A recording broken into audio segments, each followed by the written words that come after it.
been southbound, I've been hellbound, riding on the midnight train. Going too fast now, think I'll slow down, standing in the pouring rain. What's going on, guys? Tristan and Tony here with the One Hell of a Life Outdoor Podcast. That's right. It is October 3rd, and we are getting closer and closer to real duck season and coming off of teal and all that good stuff. And we got Mr. Billy Campbell back on the podcast. We had him on, I guess it's probably a little over a year ago. We're super excited to have him on. And, yeah, thank you for taking the time to come on, Billy. Shoot, man, thanks for having me. I ain't got nothing going on over here, just getting the shoulder loose for that tomahawk chop. Yeah, let's go.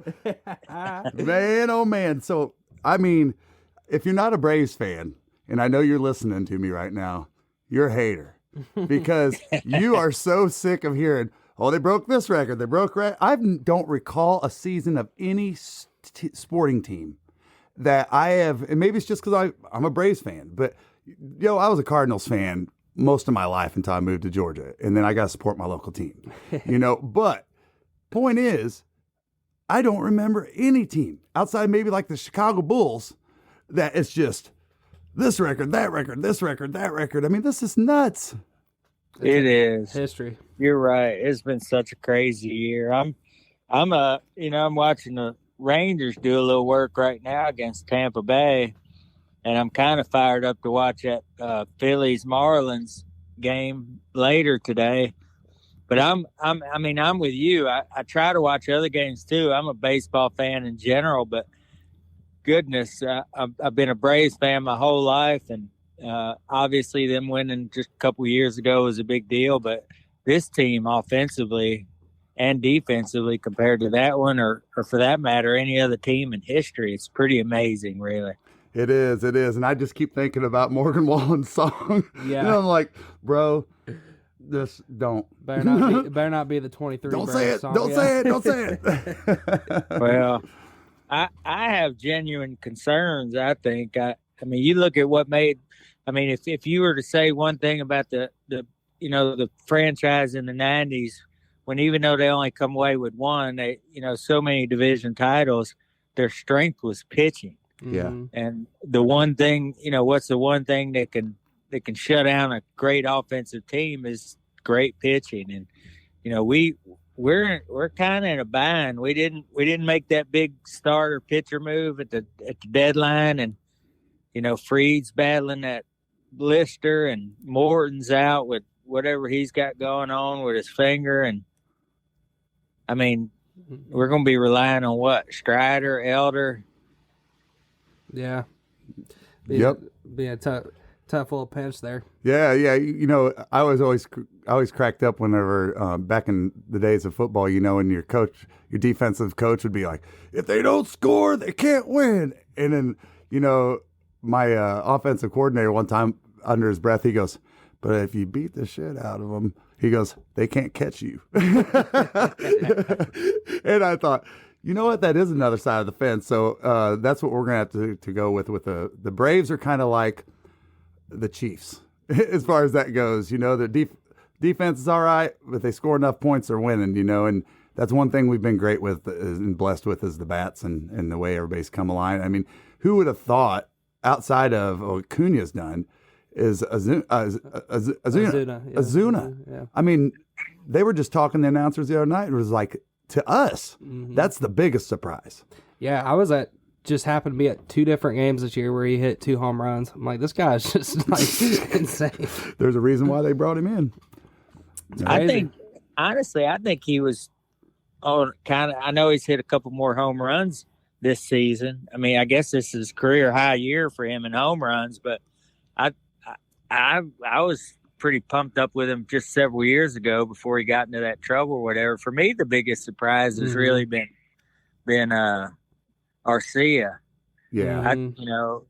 There was some legitimate concerns not having a shortstop after Dansby left. And sure, gosh, man, that guy hit 300 the first half of the year, and he's still, I mean, he's not one of them bottom of the lineup hitters you can guarantee an out. And in clutch situations, that dude's been money. Oh, yeah. Yeah. The other night when Albies hit that walk-off against the Cubs. And there's like a clip of, speaking of Dansby Swanson, there's a clip of, all the Braves celebrating or whatever, between second and third base, I think.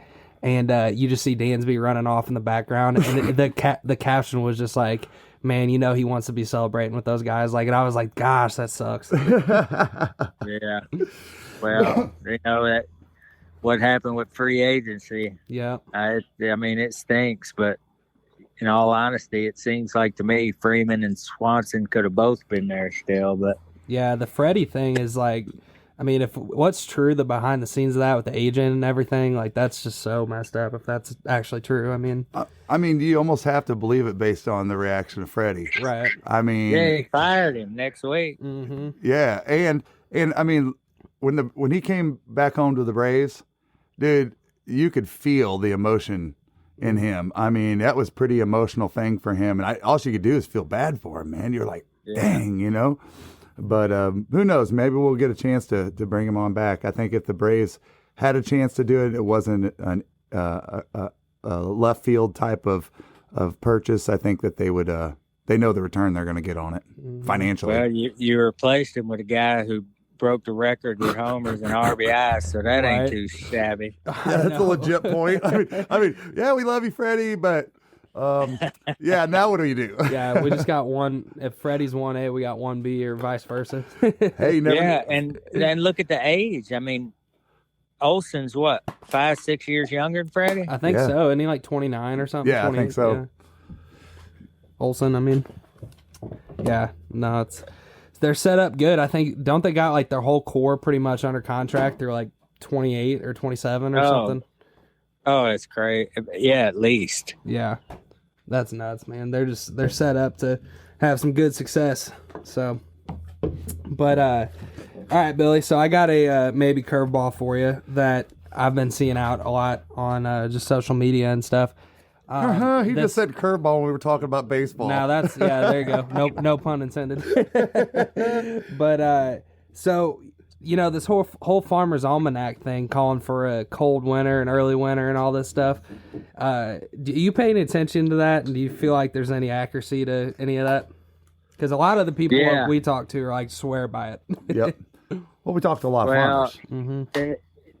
I did a podcast on this a couple of years ago where we talked about they've got all these indications for how you can see a hard winter coming. Mm-hmm. And there was a year, I want to say 3 or 4 years ago, that the Almanac predicted it, and we saw a lot of those signs, but we really didn't get it, at least in our neck of the woods, like we thought we would. I enjoy looking at that stuff, and yes, I do pay attention to it, and I buy into it. I think we're all fired up and ready for the season anyway, and when you get thinking about how good a good hard cold winter could be and what it could do for you during duck season, it just adds another element to your expectations and the excitement going into a year. Mm-hmm. I do historically, I have found that when we have stronger summers, we typically will see a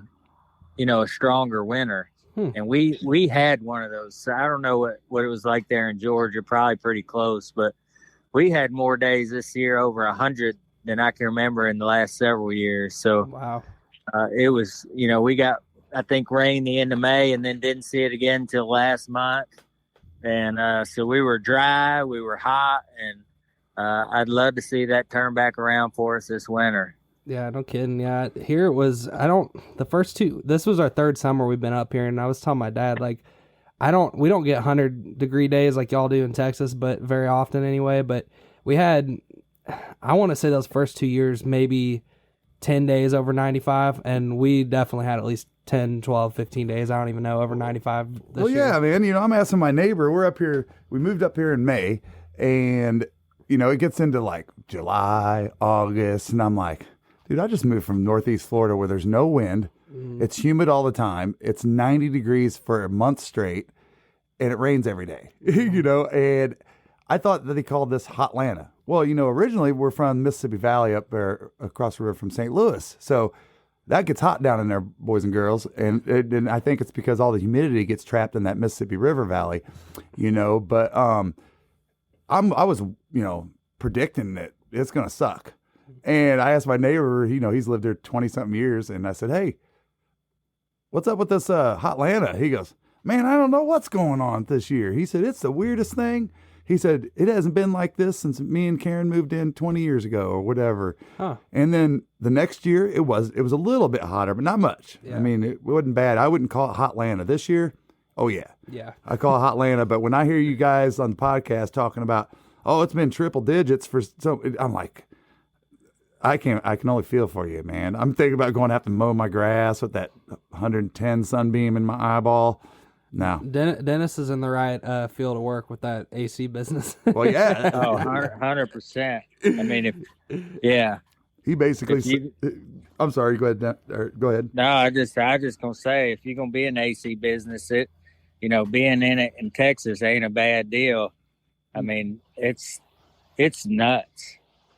Yeah. Jeez. Well, I was hearing him. He said on the podcast the other day. He said, if you aren't busy, if you're an AC guy and you're not busy, he's something like, I don't know what to tell you, because there's like no excuse for it. Like right now, they're so busy. So, but yeah, man, that's awesome for him and stuff. But man, yeah, it's not been too bad, as far as I'm concerned. But you got me thinking. We're talking, Tristan, about these tough winters and stuff like that. And Billy, I know you're around my same age, and I know you remember back in the 80s, and I remember, at least I was in Illinois in the early 80s, and I remember snow drifts in December going up where I could walk on top of the garage. That's not. Nah, the garage wasn't, the roof, wasn't probably 8 foot to the edge of the, the drip edge or whatever. But there was I go out there one day, I was like, what in the heck, man? And we were taking our sleds and sliding down the roof of the garage and then down off the snow drift. Jeez. And I just remember, it just seems like to me as a kid that it was just a lot colder and a lot more snow, I don't know. What do you think about that? Do you remember those cold years back in the day? Man, I grew up down here in the South, and no, I think I just smaller, so I was probably a little colder. I don't. I mean, I know. I just don't remember it being. I don't remember any point in my life where there was any consistent amount of cold weather down here. The deal with me is it's definitely hit or miss on whether or not we get any extreme cold weather at all anymore. It seems like every year. It's in the teens that morning, and maybe you're chasing ducks or geese. But now it's September and it's 85 degrees and you're hunting early teal or geese. As a waterfowler, you need dependable weather protection that will not break the bank. Founded in 1996, froggtoggs is not only the leader in breathable wader technology, but a company you can depend on to keep you warm and dry, head to toe, no matter your hunting environment.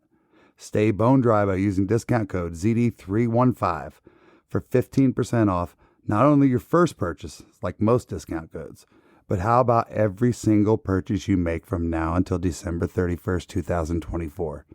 We would always get, we'd have some really cold snaps, and now it's just 50-50, it seems like, whether or not we're going to get any of those cold snaps down here in the South anymore. Right. Yeah. Well, on that topic, it gets me thinking, is there something that stands out, when you guys are out there hunting where it was like the coldest, toughest hunt you guys had in cold weather? Is there one that stands out to you? Yeah, it was, we did that film duck trip years ago, and that was definitely the coldest that we were on the Snake River in Idaho when that winter storm, I think was it called Decima, or it's been several years back, but I think it was Winter Storm Decima. When that thing hit, we had left out in the boat that day, and we were on a really steep grade to this boat ramp on the Snake River, and the snow started falling. By the time we got out of there, we could barely get out. I mean, it took winches, chains. There was so much snow coming down on that ramp and the side of that hill. But we got out of there and we headed to Montana. We were supposed to be duck hunting. We had a 3-day high of like -7. Wow. And all the ducks left out. We killed a lot of geese, had fun with some new friends doing that. But I'll never forget, I had gone out with some of the guys and we'd used ice eaters to keep stuff open, run generator. It got so cold, the generator shut off. Ended up freezing up anyway, and we were out trying to break this hole up.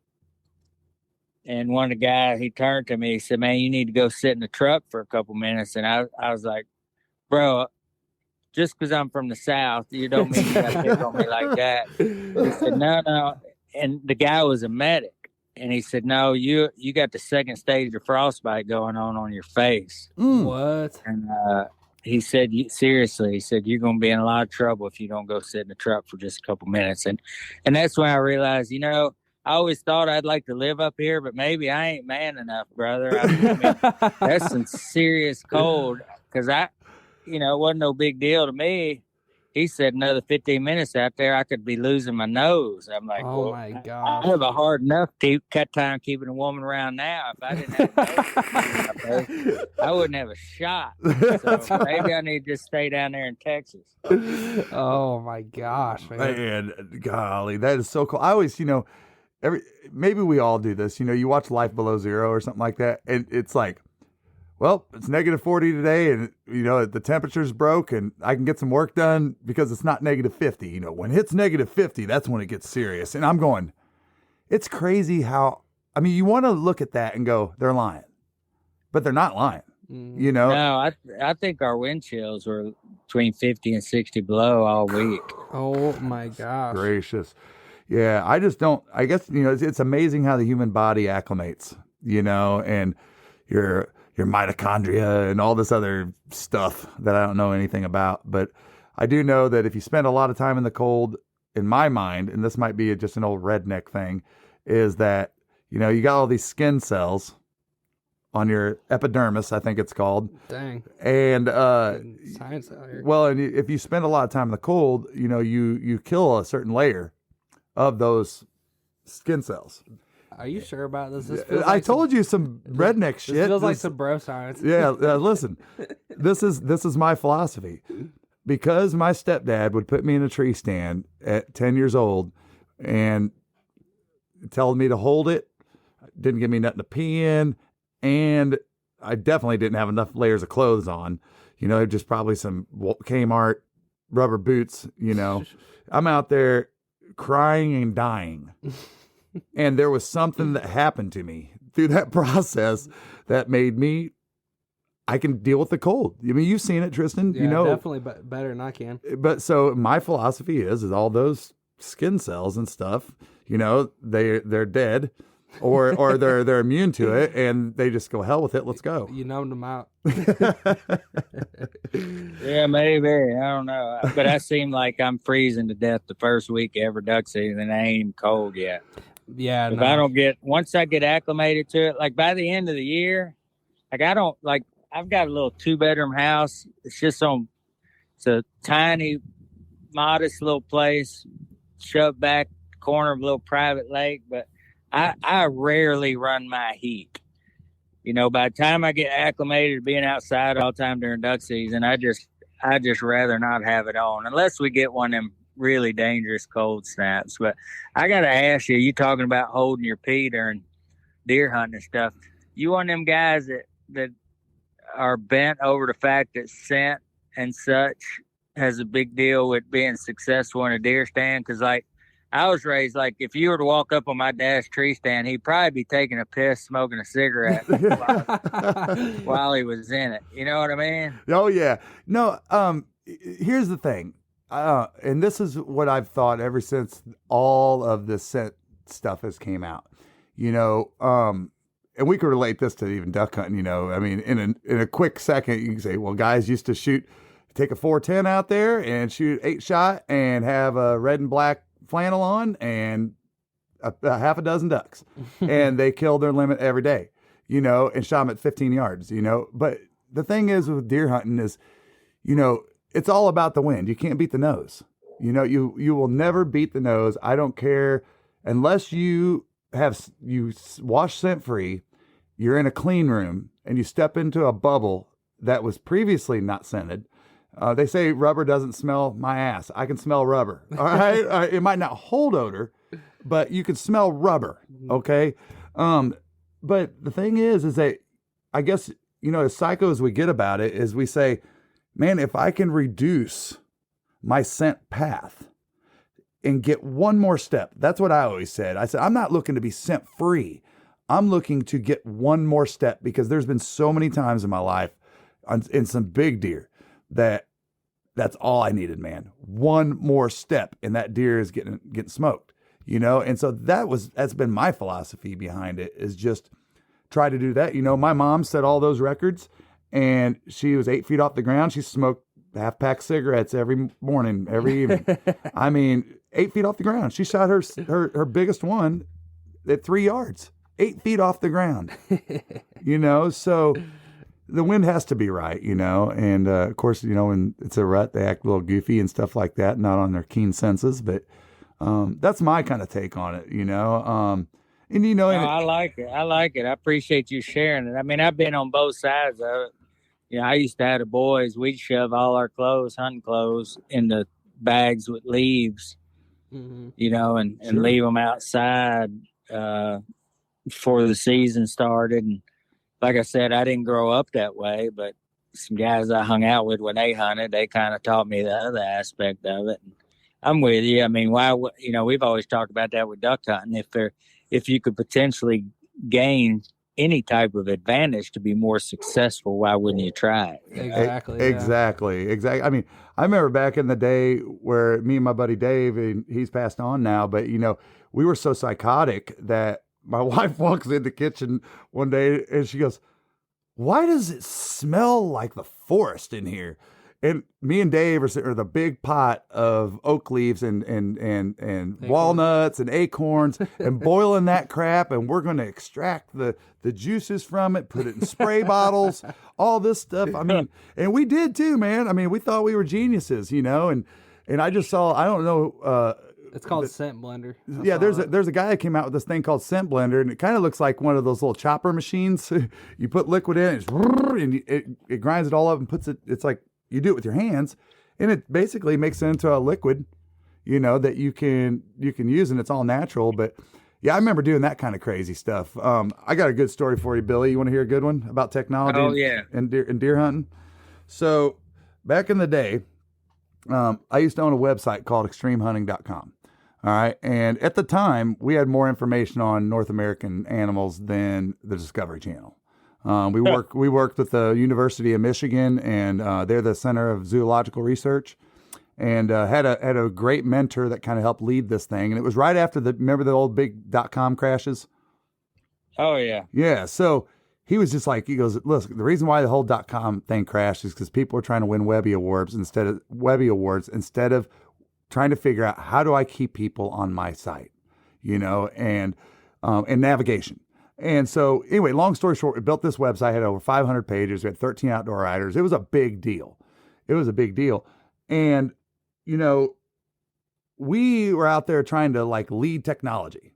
And so my buddy Dave was always kind of a techie nerd. And so wasn't my brother. That it was the three of us. We built this thing down in a basement. It took us 18 months. And Dave says, "Man," he goes, "I just bought me a GPS." And I go, "A what?" I go, Is it like a beeper or something?" I didn't know what it was. I never used a GPS, man. And he said, "Yeah, dude." He goes, "This thing's awesome," you know, and tells me all about it. And I'm like, "Yeah, that is cool." He goes, "Man, we can track all these spots, you know, and mark where our tree stands are and all this stuff." And it's just on this little GPS, a little Garmin, or however you pronounce them, device. And my brother goes, "Oh, you guys want to get high quality?" And we're like, "What?" He goes, "Dude, we're going to buy a laptop." He goes, "There's this software called Topo USA 3D. He goes, "You can plug your GPS into it, plug it into your laptop, and as you're walking through the woods, it shows you the woods in 3D technology." This is in 1998. All right. So moving forward, we put all that together, right? me and Dave, and we always start our scouting in July, and it's super hot in Illinois, but it's public land, right? You got to go put the work in. And we walk miles and miles and miles. And we had this one valley we called Iron Man Valley because you truly had to like be like in the top 10 of an Ironman competition to make it out of it. I mean, it was just, and it's the middle of summer. It's like 95 degrees. It's 11 o'clock in the morning. We're walking down this creek in Iron Man Valley. And I looked up and I go, I can't believe it. And Dave goes, what? And I go, dude, there's a couple hunters walking towards us. I go, no way. You know, it's July. I mean, no, it's not even possible. They got to be like out there just exploring or something. Sure enough, it's two guys out there scouting for bow season, you know, and they're older than us. And the guy walks up and he looks at my back as he's walking by and he goes, excuse me. And I go, what? He goes, what in the F is that? I go, what? And he goes, on your back. He goes, you guys with like Illinois DNR or something? And I said, no, sir. I said, no. I said, this is a new 3D technology with GPS stuff. And, you know, we're actually recording, we're walking down runs and recording them and everything. He goes, Tommy, he goes, we ain't hunting here. And he said, these boys got us on this technology. And I always think back about that when I see this younger generation utilizing technology, you know, and we are always, you know, trying to jump into it. And I'm trying not to be like that old man, you know, where somebody dial my phone for me, you know, or something. But it is crazy how this technology has changed so much. I wouldn't be able to get around in the woods without it. Yeah. It's absolutely nuts. It is, man. And, you know, just like I know you and Dennis, I'm sure back in the day when you guys got into the sport of duck hunting and stuff, man, you didn't have all these different mapping softwares to, you know, record a path that you can follow in your boat, you know, or, you know, all these points and stuff that we use this to give us an advantage, like you were saying. I mean, you guys cut your teeth like the tough way, you know, I mean, for real. Oh, it was quite different. You know, we talk about that a lot with, you know, finding spots. I mean, you just think about it. You take your favorite lake and you could buy a fishing map or something like that. And you could probably do more stuff if you were associated with, but I mean, I'm talking even before really online was that big a deal for a lot of us. I mean, you put a boat on the water and you just find every creek you could and just drive as far as you could, just hoping you'd run into something that nobody else could find. There wasn't no looking at Google Maps to see a hole and head that direction and check it out. I mean, the game has certainly changed, and it's in all honesty, really, back then it seemed like there were only a handful of people who would spend all day looking, multiple days really, just looking for that one spot that you might come across. There was only a handful of those type of people.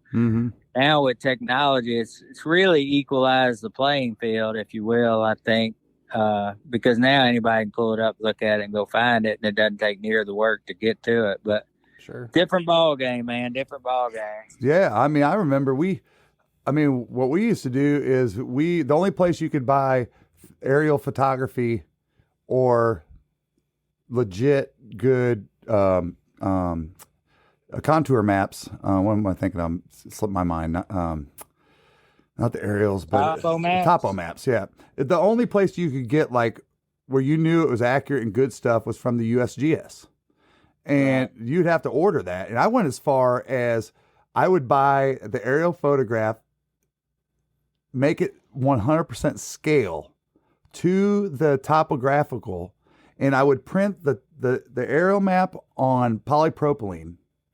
A white polypropylene, and then I would print the topographical map on clear polypropylene so that I could take that overlay, put it on the wall, and then that way we could find out, you know, here's the valleys, here's the low areas, you know, or whatever.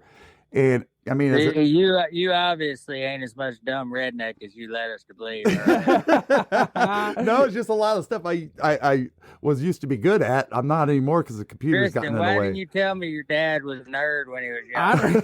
I don't know. It blows my mind because it's like, you know, you can get on Huntwise, Almanac, all these other ones, and you can select in 2 seconds toggle on topo or whatever, and that is just mind blowing. Yeah, and you'd have to judge the distance and everything, and you use a compass, but still to this day, it's one of those things where, I mean, my stepdad would take me out there and he'd walk me out to my tree stand. The first time he showed me, it was about a 45-minute walk on public land. And I mean, most of it was on a cut. It's like what they call fire lanes, just for access in case there's a forest fire, but they're like cut grass roads. And I would walk out there 45 minutes at 4:00 in the morning with a D battery, Kmart flashlight. And at 11 years old, walk all the way out there, and I think that there was, because you didn't have no reference outside of the compass in your pocket, how to sense direction, right? Mm-hmm. So when you rely on it, I always think a lot back to like now, how you feel if you're the passenger and somebody's driving for you. Like, let's say first time we go into a town or something that we're going to go in somebody else's state and duck hunt or something, right, Tristan? Mm-hmm. We go there, and the person driving knows where they're going because they got the GPS on, and they'll say, "Remember when we went past that Burger King over there at the corner of whatever?" And you're like, "Dude, I have no idea what you're talking about," because you're not paying attention, right? Yeah. With this software, it's like push and go, after you've done it, and so it kind of leads you where you're going, and I think that it takes away that learning of having a sense of direction. Sure. And 150%. You are correct. Yeah. I know so many guys who get out there and punch that phone up and can get where they're going. If they got a hiccup, a dead battery, or anything happens, they lost as a goose. Yeah. Mm-hmm. Yeah. And ultimately it's unsafe, especially if you're, if you've been hunting in anywhere like Arkansas and or Illinois or anywhere where rivers are flooding. I mean, me and Tristan have been in some sketchy situations, which is why I upgraded my boat. It wasn't to try to have a, hey, look at me type of thing. Yeah, it was a safety thing. It was a safe thing. We were on this river and it was flooded and the undertow and everything else was going around. And man, we lost power. Mm-hmm. And we were out of control. I mean, there for a few minutes and really freaking out about our safety, and I won't do that again, but not to get off topic, but I'm just saying that if you don't have a sense of direction, it does kind of take that away. And I think that's something that we need to spend more time in taking a look at the safety classes that people take to get into the sport. It still blows my mind to this day. I don't know how in the hell a flashlight is not a law. If you're in the woods before light, it could save somebody's life. All right. I think that a flashlight. You got to watch what you say. They listening to all these phones nowadays. I know they are. I know that's what we need, another government regulation. Yeah, no. You know what? I used to take heat off all my friends because I never used a light, period. Yeah. I absolutely hated flashlights. Yeah. Unless it's heavily overcast that certain time of the month where there's no moon. Mm-hmm. I didn't have any problem navigating. Now, in a boat, it's a little different. And when you're running a motor, I understand the importance of not only being able to see where you're going, but making sure other people can see you too. But sure. Shoot, man, being in the woods, everybody be running them headlights, and every time you say something, somebody look at you and you're blind again. Yeah, Mm-hmm. I'm like, dude, turn off your light. You scare the dark. I still, a lot of these young guys we meet up with and hunt with in different states and stuff, I'll tell them, I'm like, are you afraid you're going to get lost? Just turn it off, man. Just turn it off. I just mean you got a full moon. It's a clear sky. I could read a book in here. Yeah. But to me, it's not having it on. It's having it in your possession.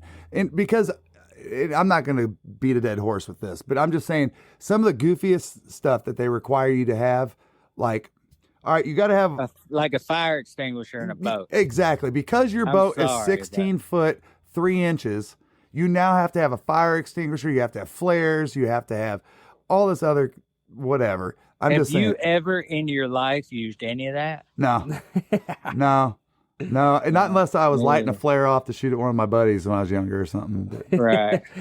Billy, one thing I've heard you guys talk about on the podcast is, which I think a lot of the states and WMAs are catching up to this now, as far as drones. And just I feel the same way about it. It's kind of cheating it a little bit. Well, a lot of it actually is just cheating it. And, there's this WMA in Georgia that we hunt, and we usually teal hunt there. And we were out there 2 years ago scouting, and we're like, oh, yeah, there's a few teal here. Cool, and we're like, sweet, getting a game plan for the morning. And about that time, there's all over this WMA, there's signs posted, don't fly drones, not allowed. And what do you see? You see a drone flying over, and I'm like, they're seeing the same teal we are, but we're standing here on the dike looking at them, and they're looking at them from the sky, and it just made me feel crappy. Honestly, I didn't like that feeling. It sucked. Yeah, I'm in your boat on that deal. Mm-hmm. Again, I am completely. You talk about going down a rabbit hole. Me and government regulations. I just think it's crazy. The reason is I feel like there's a lot of more important things our government should be doing than regulating law-abiding citizens for the most part. Yeah. But I do think that just the sport in general is better off. I know a lot of guys that run them things, and I'm not convinced that as many places are outlawing them as many people are becoming comfortable and okay with people using them because they're a popular technology now. And yeah, I got a lot of friends that use them things, man. They scout with them all the time. And I'd rather put my feet on the ground. You never know what's between point A and point B, and running a drone in there just see ducks, and you don't know what you may be missing because of tree cover. I mean, it's not the same to me. But I still, at the end of the day, I think that needs to be up to the decision of the people who are doing it and not our government. True. Yeah. Yeah. No, I thought you guys, recently, you guys talked about, the podcast you guys had on the possession limits and stuff. And I liked some of the things you guys talked about before you really dug into that. And the one thing that you guys were talking about were, when you make decisions, and I think this can apply to, we grew up in Illinois, and the Hoosiers and out-of-staters coming on our public land and all that stuff. We lived in the Golden Triangle of literally, call it the buck capital of the world, up there. And, right. We dealt with it from that standpoint, but it's just the nature of how I was brought up, and the message that, I know you and Dennis are big about, and what we're big about is just, having a togetherness with everybody in the outdoors and sharing and helping people and when we can and all that stuff. So I was lucky enough to be brought up that way. So I didn't necessarily have the evil mindset that, the other side of the fence takes a lot of times, Mm-hmm. It's been, a real interesting transition as far as that goes, but I totally lost my train of thought. Yeah, no, it's definitely been tough to see sometimes, and there's a lot of in the outdoors, every detail counts. See sharper, aim clearer. From the river's edge to the heart of the flooded timber, Hook and Bullet has your vision covered. Hook and Bullet's purpose-built optics are flawlessly crafted to give you an edge regardless of your outdoor pursuit. Use code ZeroDuck30 for 15% off a pair of Hook and Bullet sunglasses today. Great. We talked about this last time we had you on, Billy, and again, not to beat the whole dead horse thing, but, just the I don't know, the egos and some of this hunting stuff, you see sometimes it's unfortunate, but, not to beat a dead horse, and there's people like y'all that put out a good message and what we're trying to do too, that, are trying to change those things a little bit for the people that still have that kind of perspective, I guess. Yeah, we're in crazy times for sure. Mm-hmm. Yep. For sure. So, one thing, we ran into y'all at the Delta Expo this year. Stop. All right, old man's brain came back. Oh, you remembered it? Yep, now? I remembered it now. That's where I was going. So check this out. So to get back to where I was going, you guys were talking about on your podcast about how, when decisions are made over laws and rules, especially when non-resident rules are involved, one of the coolest things I heard, it was either you or Dennis talked about was, getting the hunters involved, getting people involved. So, for example, if you're going to make a change to a non-resident rule, law, whatever it might be, why not have people that are non-residents that are there all the time, right? Every year, or have spent years there. And they understand, they know your WMA is as good as your residents do. They spend the money in the state. We've been helping, supporting your state with conservation and all these other tags, the thousands of dollars that you spend over these time. Have a couple representatives from a non-resident, have some resident people there, not just people in a boardroom that aren't boots on the ground. That's a good point. Yeah. I mean, can you talk a little bit about that, Billy, when you guys were talking about that? Yeah. Dennis was making a great point about that, but what I was trying to let him know and people listening know, it really, I mean, I got nominated and invited, and I'm so honored and humbled by the opportunity.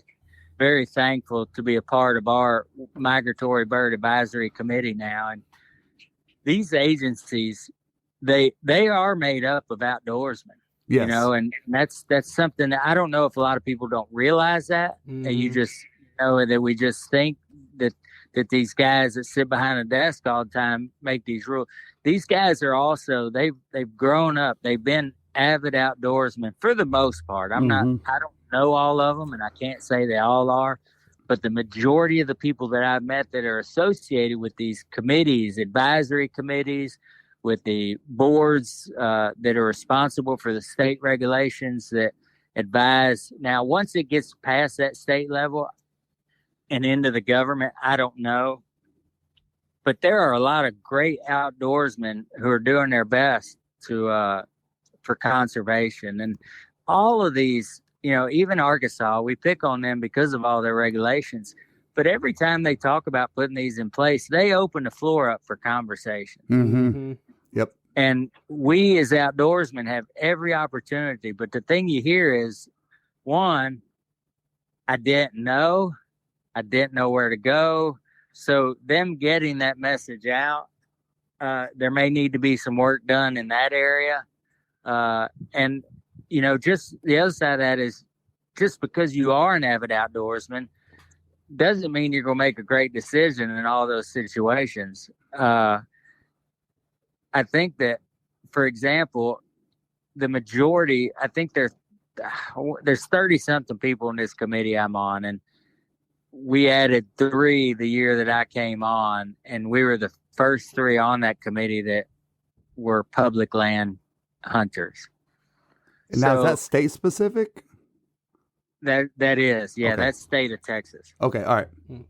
So now, on one side, you think, well, it makes sense because Texas is so much private land. However, the other side of that is when you putting all these regulations in place, you gotta, man. I mean, that's what really Dennis and I are trying to be here for, is just to have a bigger voice for the public land guy. And so having that input, and like you said, and that's something I don't know that states do on a regular basis, is have input from out-of-staters other than those time frames where they allow for public comment. And, I mean, I got to ask that I know y'all hunt a bit in Arkansas. Yep. I mean, how many times have you got on their website and offered comments when they put these regulations in place? Yep. I don't know a lot of people that do that. Maybe Right. I'm a little nerdy when it comes to that, but if I know that I have an opportunity to voice my opinion about something that's about to happen that impacts me, I want to make sure I get my 2 cents worth. Sure. And I know it could be a pain sometimes, and I know it's not something that we necessarily make sure that we do, but it's something we need to be considering. Yeah, no, we're friends with what's his name down there? Thompson. Pretty Travis. good friend. Travis.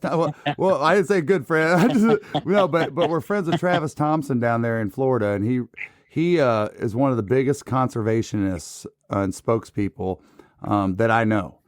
He won an award from Delta Waterfowl, which Like the legacy. yeah, the Legacy Award, which is really, I mean, for you, especially as a, I would call you a Yankee compared to us, but for you didn't hear the word Delta Waterfowl in the South. You know, it was only DU. And even when I first got in the sport, I was like, how come I hear about Delta Water? I've heard of Delta Waterfowl pretty much all my life from deer hunting and seeing the signs up on the Illinois River or whatever it was, right? But, but Travis, one of the things he talks about so much, and this is one thing I think Florida does do a good job of, is opening the floor to public conversation. The problem that Travis is constantly going is, y'all get in here and make your voice heard. Right. They're not, people aren't doing it. No. And one thing I'd like to add about we want to bitch from the sidelines. That's exactly right. And that's what you'll see. Yep. Nobody will say anything about it. It'll get put in place, and then they get a ton of backlash online or whatever. Yeah, no, it's definitely true. And one of the things, and I don't know, I mean, these other states, but one of the things that Florida has gone against it too is like, Travis broke it down when we had him on the podcast. Every state gets an allotment from Pittman Robertson because of X dollars spent on, ammo and, shells and all these other things in the state or whatever. And I think he compared it to Mississippi, and I want to say Mississippi brought in like 98 million or something to fund their, different stuff or whatever. Florida brought in 8 million from Pittman Robertson because it's a fishing state. It's not a big, hunting state. So that's a problem Florida has against it too. And there's all these people moving into the state. Yeah. And the good thing that Florida does have going for it though is there's a tax that basically on tourist dollars, hotels, those kind of things that go to FWC, which is, the DNR of Florida. And but yeah, that's kind of a double whammy too, because there's not a lot of hunters in the state, but they are good about making these opportunities known. But then it's like, there's not a lot of hunters to begin with, so. Yeah. I thought Pittman Robertson included a lot of fishing stuff now. It might. I don't know. Yeah, I don't know. But I just. But either way, I see your point. It's a great, and kudos to Florida for incorporating that tax to do that, because I think at the end of the day, when you ask outdoorsmen, they're going to be willing to pitch in an extra $1. Oh, yeah. Yes, for sure.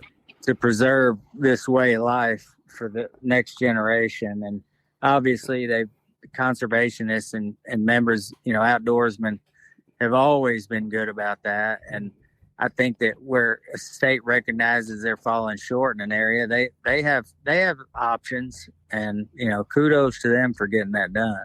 Yeah, no, I think it's a neat thing. And I think their operating budget was like, for their DNR was like 400 million or something. And I think just that pretty much that tax from all the tourist stuff covered that 400 million, or whatever the gist of it. So it is pretty neat that they have that going for them, Well, and, and I've been out, I mean, let's face it, Georgia is not on the map of duck hunting. Okay. It's just not, and, I can remember that, there's a certain WMA that used to be, you can read articles in Waterfowl magazine about this certain WMA, and it's got quota area opportunities, so it's very managed, which is really cool because they ride you out on a trailer, they give you a john boat, and then this area of the water is yours based on a lottery system, and you don't have to compete with anybody, but you were lucky enough to save your points or whatever and have a great hunt like that.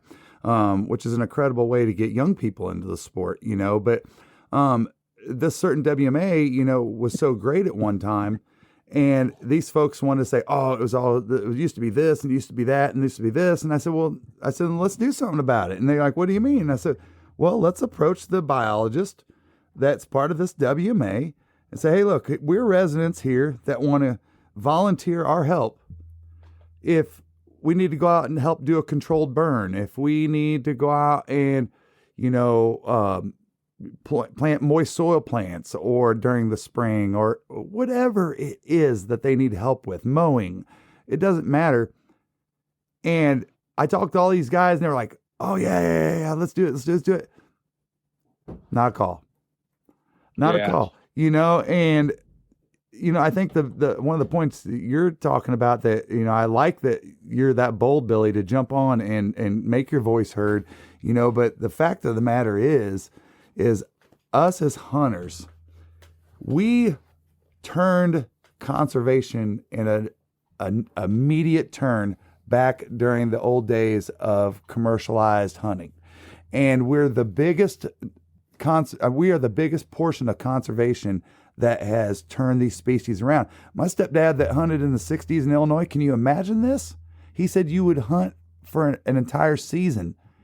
And he goes, if you saw a deer, it was incredible. Can you imagine that? In Illinois in the 60s, and they actually shut down hunting for a while, but we're big conservationists, all of us hunters, and we do have to make our voices known. If you're sitting there listening to this and you're like, dude, I'm sick of it. I'll tell you this, let me profile you. If you are that person that loves to get into political conversations, dude, take your politicism and take it into the outdoors. Yeah, that's a good point. Because there's somebody out there, one of you listening to this, that has been blessed with the ability and the intelligence that I know I don't have to be able to make a difference. People like Travis Thompson and so many other people we know in the community, conservationists. I mean, Billy, you and Dennis are huge conservationists, and big supporters of Delta and DU, and have great relationships with that. And, hopefully the more that we all join arms on this thing and say, look, man, we can make a difference. We have to make a difference or we're going to lose these resources. Mm-hmm. We have to. Yeah. No, you're right. And, that's where that conversation on the possession limits came from. I think in general, people are kind of tired across this country of government overreach. Sure. Mm-hmm. I could be wrong. Maybe that's personal perspective based on people that I know and that I've been around. But even just watching the news and you listen to, those commentators and such, it just seems like when is enough? And this possession law thing that was put in place, I don't know, somebody told me 100 years ago, and you brought up market hunting. I mean, that's really the reason that law came about.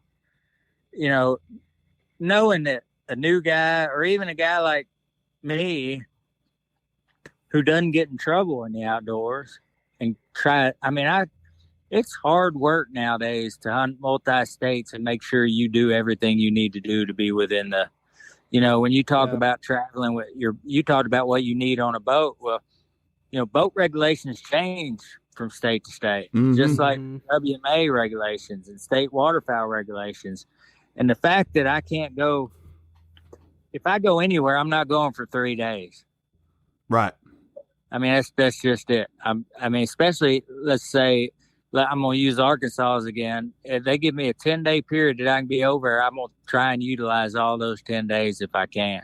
Mm-hmm. Well, if I go out every day and I legally shoot birds for 10 days, by letter of the law, I'm going to be illegal and committing, a punishable offense by taking those ducks home, cleaning them and eating them.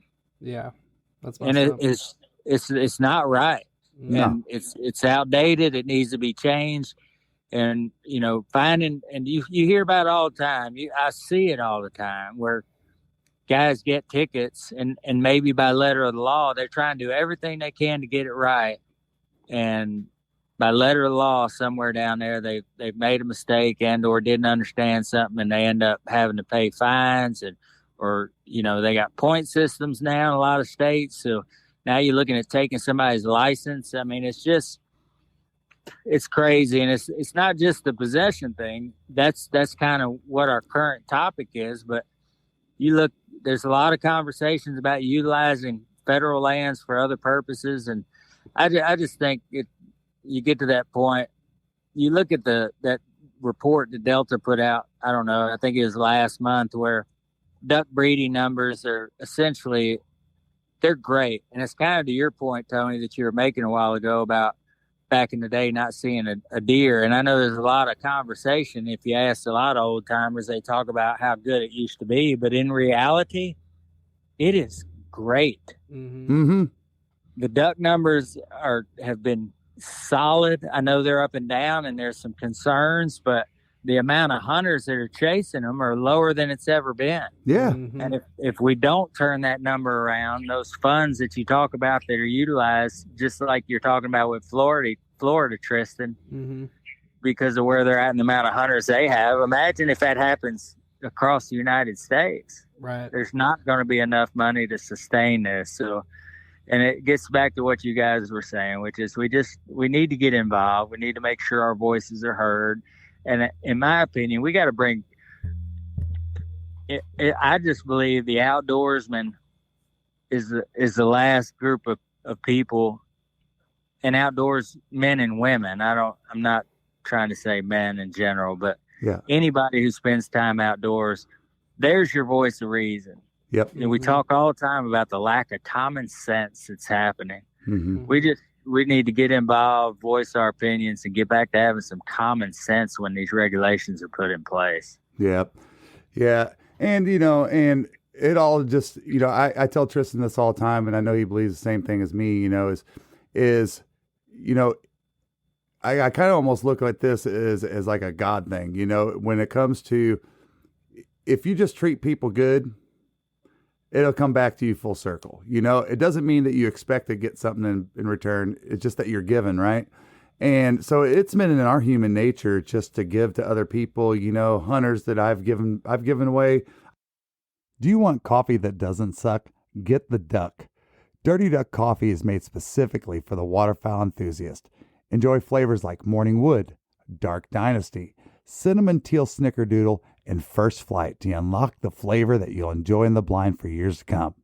Our friends at Dirty Duck Coffee Company are now offering all Zero Duck 30 followers a 15% discount when you use code ZeroDuck15 on your next order. I don't have an extra bow because I've given them all away all my life, to put them in somebody else's hands or, whatever it might be. And I'm not trying to brag. I'm just saying, if we all continue to use these paths of social media, podcasts, YouTube, and all that stuff. I mean, that's why when, I got you on the podcast, Billy, I said, it's incredible for me to have somebody of your caliber on here because you guys are one of the top, strongest voices in the waterfowl community now.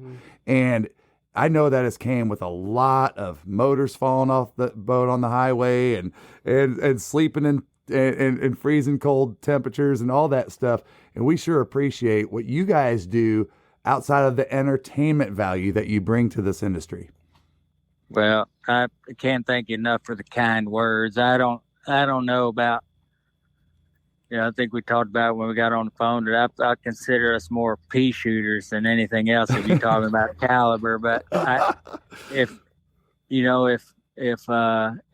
where we're at right now, and there was a outdoor writer here locally that I've been friends with over the years, and really good guy, and just a great outdoorsman. He often talked about that kind of circle of life for the outdoorsman, where when you get in it, it's kill, learn, kill. And anyway, it's a full series of events that when it comes full circle, it's just you providing back. And, we can't ever do enough. I mean, if you ask me, honestly, I feel like we fall short constantly on doing what we should be doing.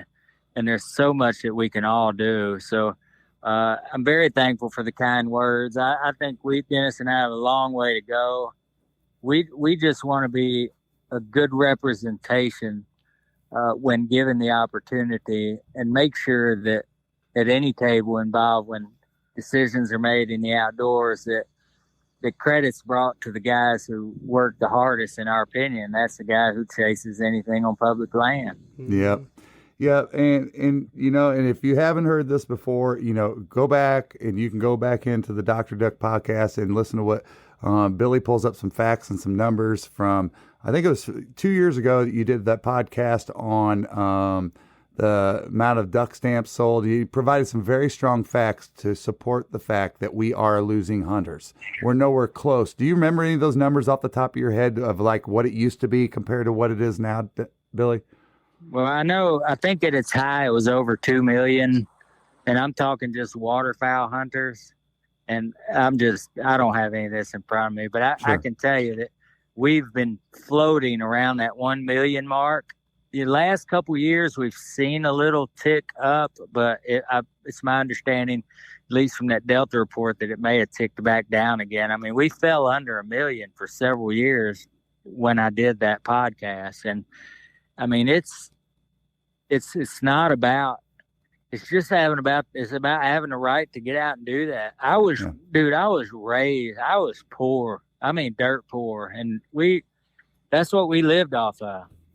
My dad got off work and we hit the woods, and whatever you could kill this weekend is what we was going to go after so that we could have good meat on our plate. I mean, that's just, that's how it was. And in all honesty, I didn't necessarily have to, but that's the way I wanted to raise my kids. And, at the end of the day, I want my family to be able to provide for themselves. I don't want to be dependent on anyone else. And I think it's our responsibility to be able to do that. And I don't know, I take pride in that, and I want to make sure I sustain it. I got a grandbaby now, man. I want to make sure when that kid gets old enough to start hunting that he has the same opportunities that we were provided. And and they're not, it's talked about constitutionally or your God-given right.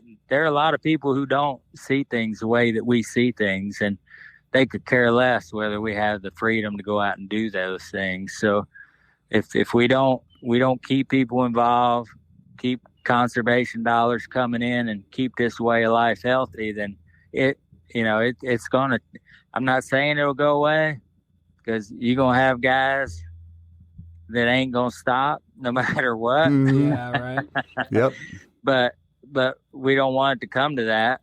We want to keep those opportunities alive. So, well, and that's a big deal. Yeah, it is. And a lot of us don't realize the courtrooms and the boardrooms and the representatives of so many organizations just outside of the ones that are related to waterfowl that are out there protecting conservation, all the way to the Cattlemen's Association.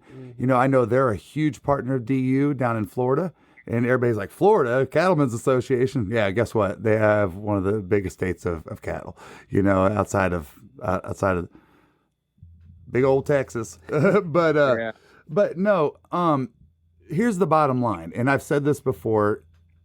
We have lost a major part of hunters across the board, the whole industry, from baby boomers like our parents, Billy, that have either gotten too old to be able to be in the sport anymore, or they've now passed on. That's called the baby boomers, y'all. That was the biggest generation, and I don't know if it's the history of mankind, but it was a giant population change here in the United States. And all those folks that were in the outdoors, they're not, anymore. And so that's just a numbers game. We've lost a ton of people by that, and one of the things I think is so relatable to what we've been talking about is something, we had Mr. Russell on a couple weeks ago, or whenever, it was about a month ago, I guess, when we had Ramsey on. We talked a lot on the conservation part, but we talked a lot about the anti-hunter. And we talked about not necessarily the anti-hunter, but the person that just doesn't understand why you kill what you love. And Ramsey's part of a docuseries that's called Human Footprint. It's an amazing piece. It's by PBS, I think. Yeah, it's on PBS, and this guy's breaking down everything about humans. And this portion's called Predator. But what I love that he talked about, and something that Tristan and I got to experience with our niece from Germany, was, it doesn't mean because they say to you in our post or a post that you post with your ducks dead or anything, how could you do that? You're sick. Right. If you go back and fire back at them, F you, whatever, I don't care, all this stuff. Dude, they just don't know our world. They don't understand it just like we don't understand their world. All right. And Tristan and I got to go through this firsthand with my niece that during a podcast, Billy, I walked outside real quick to take care of something. And she's standing out there and praying. And I said, "Oh, I'm sorry. I didn't mean to interrupt you." She goes, No, it's okay. I said, "Why are you praying?" And she said, "I'm praying for the catfish that Cody caught." And I said, "Why are you praying?" She goes, "Because he died." But through this time, now she loves venison. Mm-hmm. She understands why we duck hunt. She still prays for the fish that she catches, but that's okay. But the point is that, y'all, we are ambassadors of this sport. And if you're sitting here, and I don't need to tell you guys this, Billy, I know you guys know it. But if you're listening to this and you are out there being an ambassador of this sport and you really want to change what we're doing, then demonstrate that with professionalism and treating people fair and trying to get them to understand why we do what we do. Because most of the time, that's why. Well, and one thing I just piggyback off that is like, a lot of times I find myself like, being in a state like Georgia, it's not the biggest waterfowl state in the world. It's like, how do you get boots on the ground when we drive 6-7 hours to hunt where we hunt, Arkansas or Florida or wherever we go? Ask somebody to go hunting. Yeah. If that's the only thing you can do, yeah. Guess what? They're going to go buy hunting licenses. They're going to go buy a waterfowl duck stamp. You lend them a shotgun, whatever it is, but just ask somebody to go hunting. If right. That's the only thing you can do. I'm changing my name. It's going to be called the Duck Preacher. And I'll be like, come on now. Come on to church. Amen. Amen, brother. Come on. Come on in. All you got to do is show up and God will take care of you. Duckalations 3:17 says. No, but it's a true fact. Maybe that's part of our addiction. You see that same thing happen with the Lord, of course, when you see somebody get latched on, you're like, man, thank God, and you see them enjoying that life. And we've all kind of been through our own journeys, of course, but the hunting and duck hunting and stuff does the same thing, it really does. And, when you were talking a little bit about the stages of a hunter, Billy, a little bit while ago, man, when you all get to the stage that us older guys are at now, and even Tristan is at that stage, honestly, because he's just been doing it for so long. It's so much more fun to me than hunting ever was when I was young. It's just, I get to see so many more smiles. Mm-hmm. But be ambassadors of the sport, you guys. If somebody says something negative, don't go firing at them and being immature. They just don't understand our world. What we're better at doing is helping people understand why we do what we do. Mm-hmm. Yeah. Right on. Nailed it. Good stuff. All right. Now, I want to know, what have you guys been doing this summer? Now, I know you texted me one day, you said you were working on your deck or something. So obviously you've been building the deck out there and enjoying your backyard in that triple degree weather. But I know you guys had one hell of a shoot for teal season. I saw that.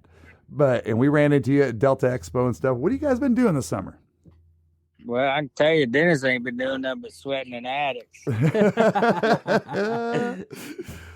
For me, it's a little different deal, but it's been a busy couple of weeks. My oldest son is still active. He just came home for 10 days, and my youngest son just got married, and so he came home for that. Thank you for that. We're very happy for him. He's actually in Jamaica or something like that right now. Oh, that's awesome. Right on. Yeah, I'm real happy for him, and I just I do what I got to do during the summertime, but I was one of them guys during the majority of my life where I would do, we own multiple businesses, and I had a full-time job since I got out of high school. I found out I wasn't college material pretty quick and started working full-time. And made a good career doing that, but I always owned other businesses on the side, and I've kind of slowed down the last couple of years, man. In all honesty, I'm sitting right here on that deck you was talking about, watching my chickens run around the backyard and waiting on this cold front to blow in. It's supposed to be in the 50s the next few nights, man. I'm really fired up about that. Yeah, so, we're getting the 40s this weekend. What? Yeah, Sunday night it's gonna be 47. Dude, I'm telling my wife I'm sleeping out in the 2-man tent. see, it gets your old neck bowed up, don't it? Mm-hmm. Yeah, it does. It's exciting stuff. But yeah, it was an honor to get to shake. I mean, we've had many conversations on the phone, and I can't thank you guys enough for reaching out. And I remember when we ran into each other at that Braves game, and it's such an honor and blessing for us to be a part of this community and get to run into such good folks like you, and to be able to actually, I mean, that's the first time we ever shook hands. Yep, that's right. And that was a big deal at Delta. We enjoy doing those events, but we went up and did some work. Dennis has a cabin in Arkansas. We did some work on it, and then we took advantage of an invite we had with a friend of ours to go into Missouri and shoot dove on that opener. And we had a really good morning up there. And then we got back to work and shuttled on back down here to Texas. And then we had Realtree every year for teal season gets a group of guys. We went out and hung out with Rusty Creasy. Usually it's a big group, a bunch of different pro staff personality types that Realtree works with. And it's always a great time. And guys like Rusty Creasy, who, man, he's such a hard-working guy and obviously got a huge responsibility over at Coca-Cola Woods. And I always enjoy my time around him. That kind of, it's before his season gets going and before we hit the road. So we're able to go over there and hang out with him. And we did a couple days teal hunting with some friends of ours over there. And those guys, Realtree hooks us up on that. It's Mallard Crossing. And Maddie and them guys, man, they're top notch. I mean, they got a great situation over there. They do it right. They get a lot of birds, and they're just super fun folks to be around. And we burned them up. I mean, in all honesty, if we waited on great light for the camera the first morning. I mean, we had hundreds of teal on the water and shooting light. And we just say, you know what? We're just gonna wait till make sure you can get the best shots you can get, and we'll start shooting then. And still both days, I think. I mean, we could have been done 15, 28 man probably, but I think we let it ride out for about 45 and just enjoyed the camaraderie. So it was a good start to the year. And I know a lot of folks are getting after. I've got some buddies up in Canada, a couple that guide, a couple that just share time up there, and I've been talking to them, and they've been really excited about what they've been seeing so far this year. So I'm fired up, and we've got a big event coming up for our deal at the Dr. Ducko building there right outside of Tulsa, October 14th. We'll do that, and then we'll probably head out around Halloween, and we picked up on that South Dakota draw again this year. So it's been a couple years since we've been successful in that draw. So we're really excited to head back up there. We've got some buddies that we hadn't seen in a couple years there that we're going to tie up with, and I'm sure it'll be a great time. And from the reports I'm getting up north, I think we could have a pretty good season ahead of us.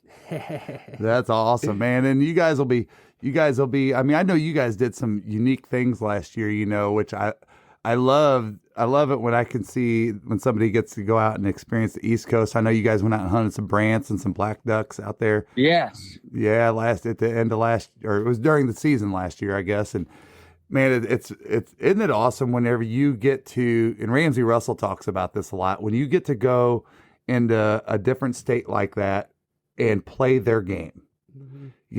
You learn from those local professionals, whether it's public land or private land, they still are professionals at what they do, and it blows my mind, every time we go somewhere different in that community, and it could be a difference of 100 miles sometimes, of how they play that game for the ducks or the geese or whatever. And I'm sure you guys got to experience a little bit of that with the. I saw the video and you guys were talking about the tides and everything. And I was like, come on, tell me they got stuck on a low tide. Tell me they did. Tell me they did, man. That's how you cut your teeth as a southern water or coastal waterfowl hunter. But what was that like out there? I mean, that's a pretty neat experience. Well, Nick, the guy we hung out with up there is such a great guy, man, and they've got an Instagram. I don't know if you ought to look it up sometime. I think it's called Just Hunt Club. Mm-hmm. A great group of young guys. One of them, so we met them through. One of them was our camera guy, very early on. Oh, Sea Duck. And that guy? yeah. Yep. So we've kept in good communication with him, and he helped us out as one of his friends that we got to meet. And this guy, he grew up. His dad, we actually docked out at his dad's passed now, but he, his livelihood was catching fish. That's what he did, and took them to market up there. And so hanging out with this young man who grew up in that situation and knew this bay so well, and we were on, of course, public ground out there. And our partners at Huntwise are offering an exclusive discount for Zero Duck 30 followers. As an elite member, some of the features you'll immediately gain access to are Huntcast, Windcast, peak kill times, property lines, owner information and phone lookup, 250 map layers, unlimited offline maps, 3D maps, social media, and on top of it all, save up to 50% off some of the top hunting brands in the industry. Download and explore the #1 hunting tool set today and save 20% by using code DUCK30.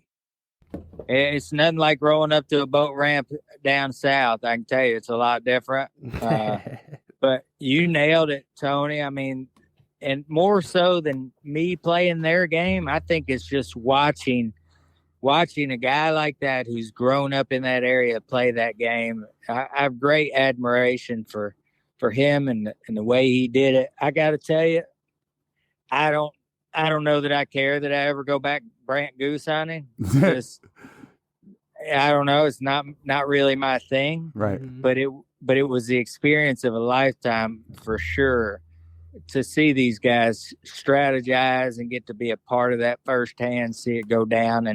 And obviously having my son with me and Dennis and us all shooting our first brant, and Dennis and I getting our first black duck up there on the East Coast. It was a really good time. And I'm not a fan of, it's interesting. I think I made reference to it in the video. It's crazy how many people honk at you and wave at you in New York. That's funny. I ain't lying. I'm 20-minute drive from where the Airbnb we got to where we had the boat, and I could get honked at 35, 40 times in that little drive right there. But that's crazy. And, it's a different lifestyle, a little faster than I like it where I'm at. But it was a great experience, and we've got a couple more we want to knock out in the next few years before we get too old, and hopefully those will come to fruition. But it was, man, such a great trip, and those are some quality guys right there for sure. Hardcore dudes. Billy, I got a question for you. So my dad's always like, well, when I get old enough, you better be wheelchairing my ass out there to hunt whatever we're doing. And yep. have you and Dennis kind of had the same talks with your boys? Like, it doesn't matter once we get old and can't run the boat anymore and all that stuff. You had those talks like, you better figure out a way to get me out there. Man, I'm pretty sure I'm gonna go straight from getting on plane to my deathbed. I try and stay in good enough shape where I make sure that I'm gonna be able to do the things that I enjoy doing. I think that's a responsibility of ours, and stay around, take care of them kids. Now, our conversations have revolved around, I don't know what it is, my group, Tony, you could say whether you feel the same or not, but the thought of a nursing home or some of that situation does not appeal to me. Mm-hmm. And my son is a military guy, and that's the conversation we had. If it gets that bad on my deal, make sure I get to the duck hole, leave me with lots of shells and some snacks, and just leave me right there. Yeah. That's how I'm going out. And if T-Dub wants to come write me a ticket when he hears that 80th shell go off, that's it's up to him. And he can make that decision when he needs to, but that's how I'm going out. I like it. Well, we were joking around. I can't not bring this up, Tristan, but we were around having some beers one night in duck camp or deer hunting camp. I can't remember what it was, and I don't remember if it was Tristan came up with the idea or I did, but like at the end, when Darth Vader goes, and he burns them, I was like, dude, you need to put me in my duck boat and set me on fire and push me out to sea. Viking burial. Give me a Viking burial. No, man, but it is something that I think about sometimes. I've been very fortunate over the last couple of years. A few years back, I was, and a lot of people don't know this, but I had a discectomy in my back.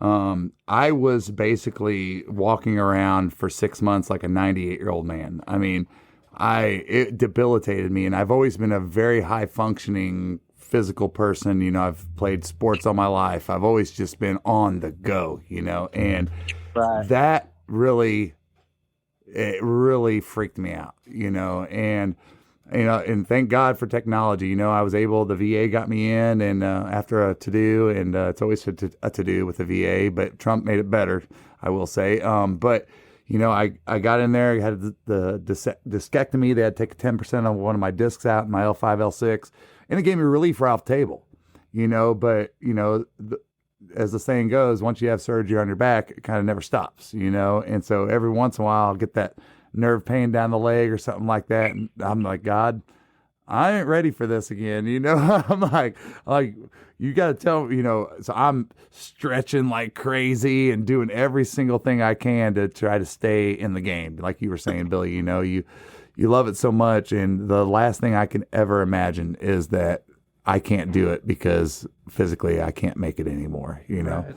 It freaks me out. I feel for you, brother, and I know firsthand from meeting you that you obviously take good care of yourself, and you look great. And my arms are big. Our health, can't take our health for granted, for sure. And I think, what? I ain't gonna lie to you, if it was all over for me tomorrow, and the big Lord, the good Lord said, "Hey, today's the big day, brother. You're done," I'd be all right with it. Yep. I really would, and knowing that especially after a week like this, you spend around family and my boys. I think all kids get away from the outdoors, even though you work hard to bring them up inside of. But they always find their way back. Yeah. Mm-hmm. And both of mine have found their way back, and they love it.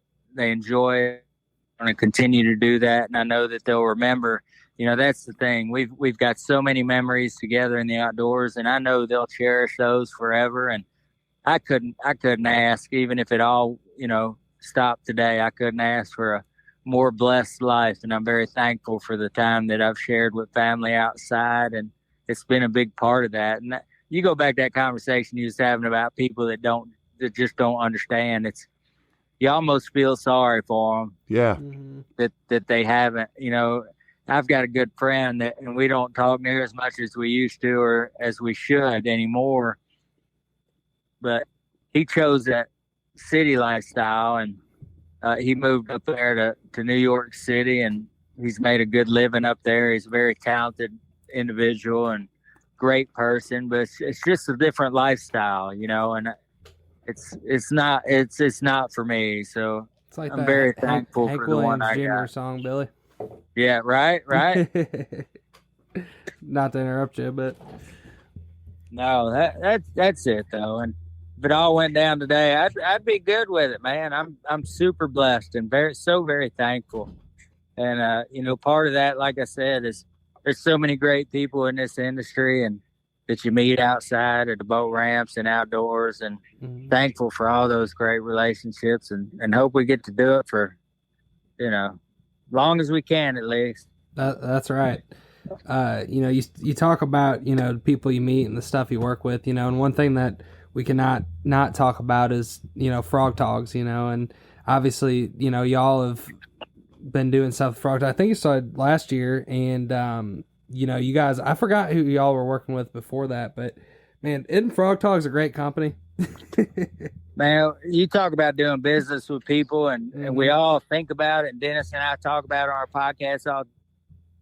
There are a lot of companies that make good products, but at the end of the day, I want to be associated with good people, and Will and those guys over there, and Missy, I'm sure you deal with Missy a lot. I know we do. And yeah. They're such good folks, and we've been, even before we were working with them, we were we had toyed around with our own waders for several years, and we were wearing our own prototypes, and Frogtogg was helping us with that project.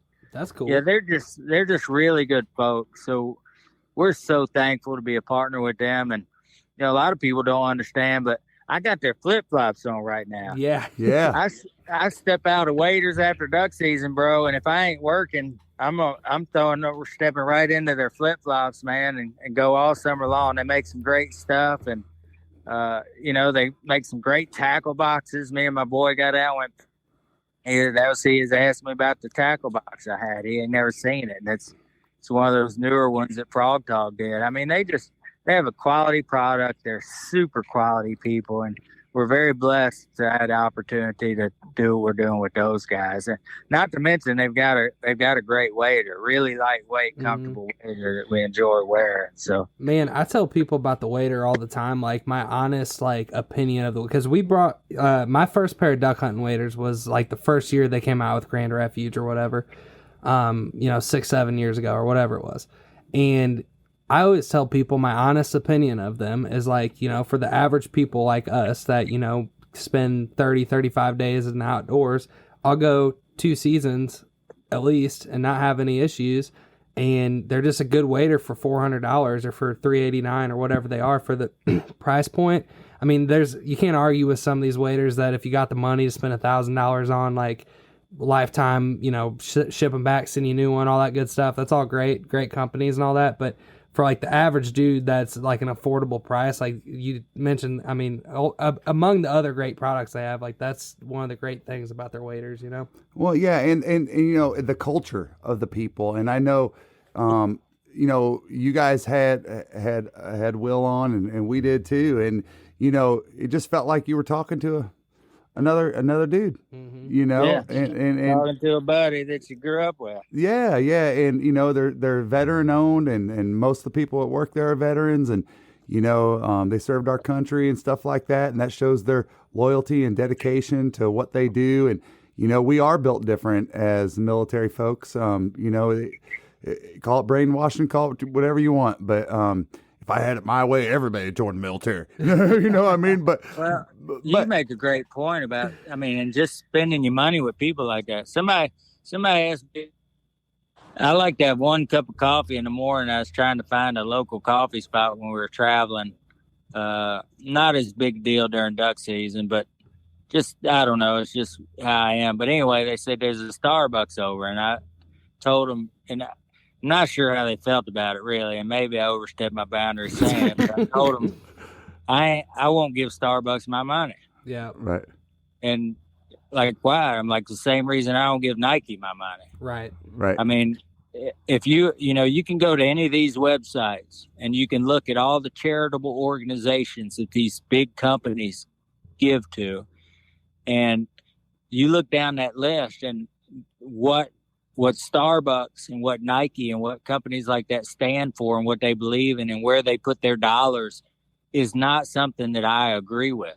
Sure. And I'm not saying it's wrong. I'm just saying personally, it's not for me. Right. And I'm not going to Starbucks. Right. I'm not going to do it. So the flip side of that is when I do, and I'm tight, I'm a tight dude. And when I am going to spend the dollar that I have, I'm going to make sure I give it to somebody that I know is doing what I like and what I agree with and what I think is right with their money as a company. And I know a lot of people don't pay attention to that, but at the end of the day, there are a lot of companies that if you take the time to look up, even though you think they're reputable and I'm sure they do some great things. I know there's a lot of money that they hand out, but where are they handing it out and what are they promoting with that money? And Frog Talk is just a great company. Yeah. And where they give and what they do, and just the fact of hiring veterans. And like you said, that's a company that if I got to go buy a pair of waders, I want to buy them from them. Yeah, and it's just a bonus that the shit works. I mean, it just does. I mean, it just does. And I gotta tell you, there ain't a brother on this planet that can tear up a pair of waders quicker than Dennis and I. It's just my bad habits of the way I jump out of the boat, and his habits of going where most. I'm telling you, I seen this guy come out briar patches. I'm just thinking, bro, why in the world would you even walk into that? I heard it. It'd be a funny. Well, you could probably find a way right now. I had to get over and see where this duck was. We're good at tearing stuff up, and that's no fault of the stuff we use. But even through all that, they make a good quality product that is hard to tear up. Yeah. Yep. One of the things that I love is, I'm not kind of brag, but I've been in business and business management and owned businesses, for several years now. And I don't know it all, but I've learned from some great people. And one of the things that, that stands true is the company is only as good as the leader, Sure. And the company is only as good as the people that work for you. We see it every day, y'all, when you go and say, I want a cheeseburger with no onions. I'm outlawing Taco Bell. I'm done. I'm done. We are outlawing Taco Bell Kentucky Fried Chicken combos. That's what we're outlawing. I didn't mean to throw you off Taco Bell. I'd said the other day to my wife, I was like, I'm done. I can't do it anymore. Yeah, well, but here's my point is they're only as good as the leader, only as good as the people that work there, and that's one thing that you get with Frog Talks from top to bottom, and one thing that I used to ask people all the time on interviews that would stump them is, tell me about your greatest weakness. It's not that what it does to somebody is you being able to see them caught off guard in how honest they are about knowing who they are. And not that that's going to make a difference in me hiring them, because sometimes you don't know what your weaknesses are, but the willingness to be honest and admit to them, without making excuses, because all of us have weaknesses. Right. We all do, every single company or every single person does. But what I loved about them is this: when Tristan first started and we got him in his first pair of waders, it was the original boot design. I didn't have a problem with the comfortability of the boot. I didn't at all. But quite honestly, and other folks did too, had a problem with the durability of the boot. Yeah. The boot itself. Tristan, I don't know how you slit yours on oyster bed, something, but no, it wasn't even that. It was just creased. It was the flexion of they used to, at least on those 2.0s, that they didn't. Now they have this cloth piece in between the ankle area. Yes. And before it was that one solid mold. Yes. And it would just from the flexion of your ankle eventually just rotted out. I guess It cracked, out, yeah. And well, anyway, do you know that the very next year they came out with the Ridge Buster boot combination? Mm-hmm. They made that boot before they made that boot in the wader, and then they said, "Wow, this is a damn good boot. How are we going to figure out how to put this on this wader?" And they have, and we all know how great that boot is. I mean, when I know you guys talked about it on the podcast, and you and Dennis both talked about the ease of being able to pull that sucker out of the mud and that kind of thing, the way it wraps around your ankle and stuff. It really is a great design. But the point I'm making with this here is they saw a problem with their product and came right back next year during COVID and released a new, better product. Mm-hmm. And they were having the same problem everybody else was across the United States, missing stuff, all this kind of thing, But I love a company like that notices their weakness, and then 100%. and then builds on it. I just thought that was really cool, But I can't not talk about frog togs. We'll talk about we on this side of the fence too. Those wader pants, bro. They're cool. They're fun to wear. They're warm. I wear them around hunting camp all the time. I wear them around the house all the time. Those things are a cool addition of what they have to offer. Best thing ever. Man, I really like, you mentioned their flip-flops, the Java shoes, which look like those Hey Bros or Bro Dudes or whatever they're called. Yeah. Yeah, those are pretty, I like those, man. You mean these? Yeah. These right here on my foot? Yeah, those you talk about where you're spending your money. I like that as a lifestyle thing. It's pretty sweet. I've been rocking those. No, y'all, they make some great products, and and here it is. I mean, if you guys follow Billy and Dennis enough, you guys, they aren't your type of folks that are influenced by money to promote a product. Mm-hmm. They are, I need this to work for me. I bust my ass on public land. This is what I do, and I got to believe in the product that I'm doing. And, and we're nowhere near the voice that you guys are, but what you're listening to here is folks that go through and beat the crap out of this stuff. And we live it every day, and we need something that's reliable day in, day out. And from top to bottom, Frog Togs does that for us. Mm-hmm. That's right. Good stuff, man. Good stuff. So one of the things I was going to talk to you about, you guys don't get into much goose hunting. You guys got any goose hunting plans this year? Tony, I run around with a mallard purist, bro. Everybody, he gets so mad when I call him that, especially if we're on, together talking about it, but it just is what it is. He needs to accept it. We are going to take a Jesse with Rite is I can't remember who all he's hanging out with, but he, you would be remiss if a friend of yours came to your neck of the woods and you didn't share time with him. You know what I mean? Sure. Right. And Jesse's coming to Texas for Texas opener November. I guess that's the 12th or 11th. And they're hunting cranes in West Texas. So, and some ducks, I think, but we are shooting back from the Dakotas and hustling out to West Texas to share some time with Jesse. And so we'll, I don't know. Y'all have had, I think we talked about this. Y'all have had crane before. I've eaten it, yes. Yeah. But I've never hunted it. So good. Oh, it's so good. Yeah, the hunting's fine. I mean, it's a good time, but eating them's much better, in my opinion. So we're gonna head that direction and shoot a few with him. But outside of that, no, we don't. It's just, there's something about that mallard duck, man. Now a speckle belly, I think a speckle belly works a lot like a mallard duck will. When you get chatting back and forth with them when they're in the air, you're on to something. Yep. And I know there are a lot of hardcore goose hunters who love what they do, and good for them, because we need to make sure we stay keeping those numbers where they need to be, and they do a good job at it, because I ain't helping. I'm gonna stick to the ducks. Stick to what I know. So right on. Before we get out of here and wrap this up, and I kind of meant to build upon this earlier in the podcast, but I want to get some big news out about Arkansas. And this, you guys were the first to go into this. And it's on that possession limit podcast. If you look it up on the Dr. Doug podcast, you'll be able to listen to this.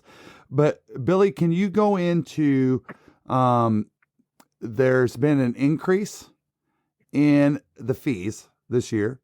And it's not that any of us are sitting here going, damn you, Arkansas, but there has been an increase in the fees. And then, you're going to see a difference in the price tag this year, y'all, for the out-of-state hunter.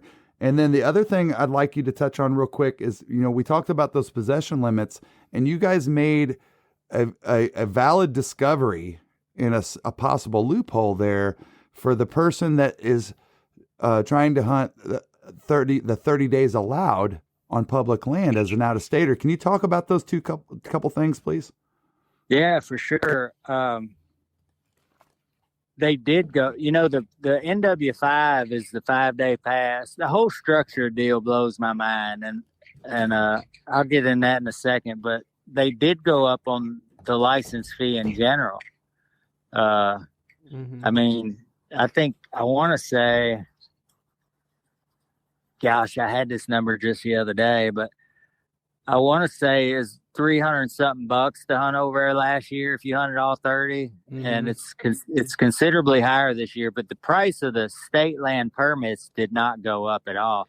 In fact, as a result of, so the issue was, they could go back and listen to the podcast that we did on this for the details. But the bottom line was, you wouldn't be able to use all 30 days because the way they split those days up, and they only allow you to buy 6 5-day passes for the 3 10-day slots that they give you. If that ain't confusing enough. Right. But we got enough people concerned about it and talking about it that they had a meeting last week, and now they're offering an NW30.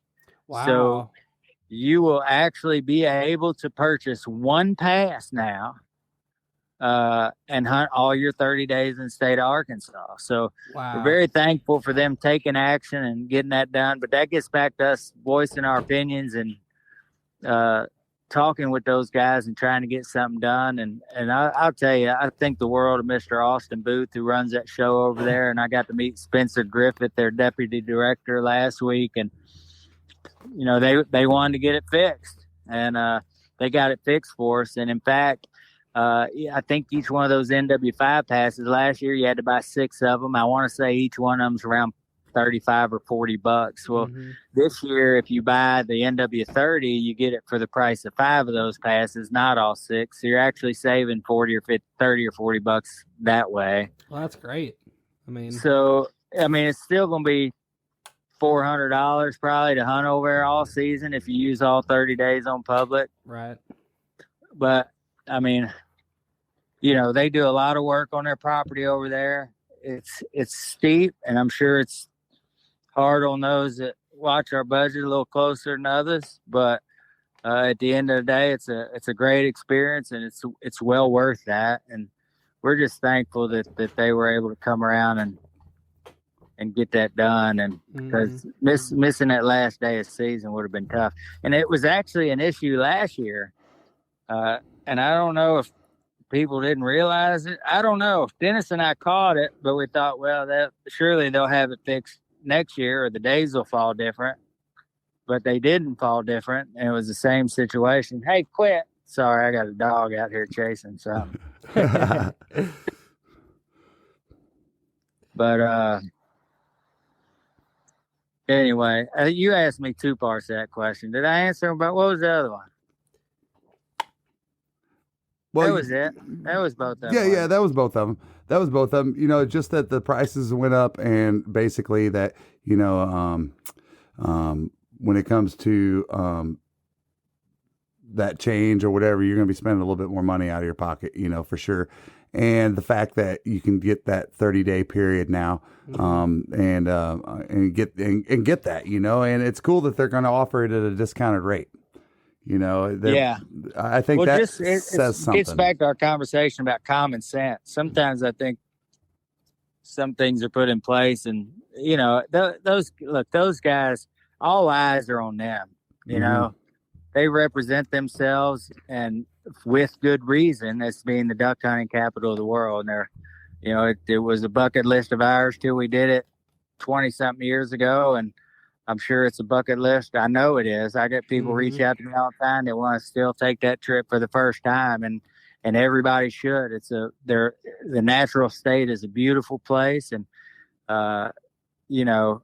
everybody's looking at it when decisions like that are made. And I know they take a lot of heat when they don't do it the right way or do it quickly. And but kudos to them. We're very thankful that they worked with us to make sure we could utilize all 30 of those days this season, and we're excited. Now, with that said, if there are some other areas that we've frequented over the years that that looking a little better this year than they have the last 4 or 5. So we don't know where the travels will take us. At the end of the day, we just go where the ducks are. Yep. And so we'll figure out. Everybody's like, where are you gonna be? Where are you gonna be? And we honestly, I have no idea other than those couple trips I told you about where they're wrapped around people we want to hang out with. Yep.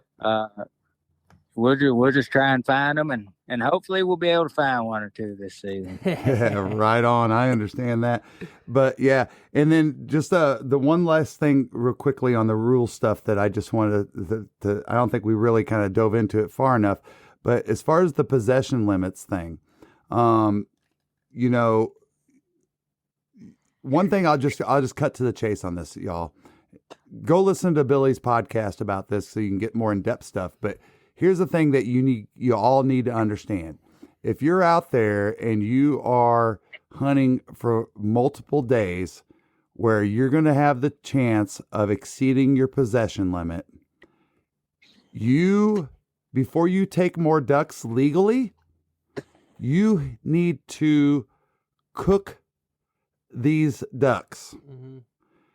You can't have them in. I'll let you listen to the podcast with Billy, their specific story. So I'll leave that kind of ghost in the room of what they encountered in a very honest way. Like Billy was saying earlier, there's so many rules. You're just trying to, I'm trying to follow the rules here. Well, but you're telling them to cook them, Tony. But by letter of the law, if I am not yet to my abode and I remove that wing There you to go. clean it, and the game warden shows up, I can get a ticket. Yep. And you're I've legally harvested it. I am cleaning what I harvest to put in my belly. Yep. And still, by letter of the law, I can get a ticket. Yeah. Now, once it's cooked, I'm home free.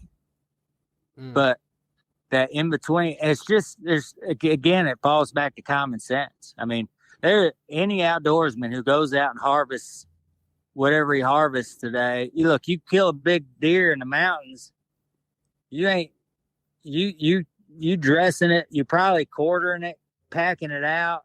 You know what I mean? Yeah. You can't do that with ducks. You No. got to keep them intact. I mean, I don't know when honestly, I don't want you to answer right now, but when's the last time you put 3 days worth of ducks in your cooler with a wing or a head still attached? That takes up a lot of room. Right. Yep. I mean, it's just hard to navigate some of those regulations. For the good, honest person that's just trying to follow the rules. And that's I think the great point that you guys make with that is just that, I remember the first time that Tristan and I went out to Arkansas, I called, I talked to an Arkansas game and fish person. They said, if you really want to know the letter of the law, you need to talk to a federal wildlife officer, a U.S. Game and Fish. So I contacted the local U.S. Game and Fish office, and what he told me was basically that to be 100% legit, when we go to Arkansas and we shoot our limit, save a wing with the breast or whatever, right? But we had to tag all of them. And he said, I don't care if you're hunting with your boy or not. You're two separate people in our eyes. And you guys can't combine limits. You can't combine your daily. See, how much of a load of crap is that? It is. You kill. Let's say you kill 4 mallards apiece. You have 8 total mallards with the wing on it, and you guys cooler, and you're both there. Yeah. Mm-hmm. What's the problem? Right. Exactly. But if I don't have them you're still tagged, going to get a ticket. Yep. If they're not tagged, till I can prove that these are my ducks and those are Tristan's ducks, I will get a ticket. Mm-hmm. And the only way that you could really prove that is if you had videoed the entire hunt or you had him sitting there. And I would argue, even then, you may not be able to prove which one of y'all actually hit that duck or if you both didn't put shot in him. Right. Sure. It's insane. It's crazy, and it needs to go away. Well, and just like, why should, we hunt out with Delta Thunder Outfitters a lot. And you know what he has to do to be sure that he doesn't get in trouble by the game wardens? Mm-hmm. He has to leave the guide's limit for cripples. Mm-hmm. And it bums him out. He's just like, dude, we could have shot way more ducks and everything, but to be safe, if a game warden shows up and checks us right now and checks our limits for everybody, and he walks out there and finds a crippled that everybody here in this blind wants to have. Yeah. We didn't leave it out there for dead. These guys are here to have a hunt of a lifetime. They came to Arkansas, right? He walks out there in your field or in the woods or wherever you're hunting at and finds that crippled, and it puts you over the limit, you're getting a ticket. Yeah. You're getting a ticket, and so that's even something else that we can go down that rabbit hole another time and talk about, but it starts with having a voice, and you guys have led that already, and there's starting to be a little bit of a movement about it, and it gets the wheel spinning and people talking about it, and that's where it starts, man. It's just well, here's what I want to do next, and I haven't got it done yet, but I want to put together some sort of what you call them things when you're in politics and you get everybody to sign a petition. Petitions, yeah. I'm gonna document what we want to get accomplished, and if nothing else, I really think this should be addressed, and maybe it should be addressed. I feel like we have potential resolutions that we could play with. Maybe it requires someone smarter to come up with a better resolution. Yep. But it is an issue, and I want to put a petition together on our website where everybody can go in there and just put their name on there and get behind this deal so that we can show these guys.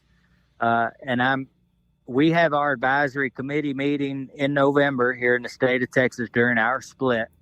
And I can promise you that is the number one thing on my list.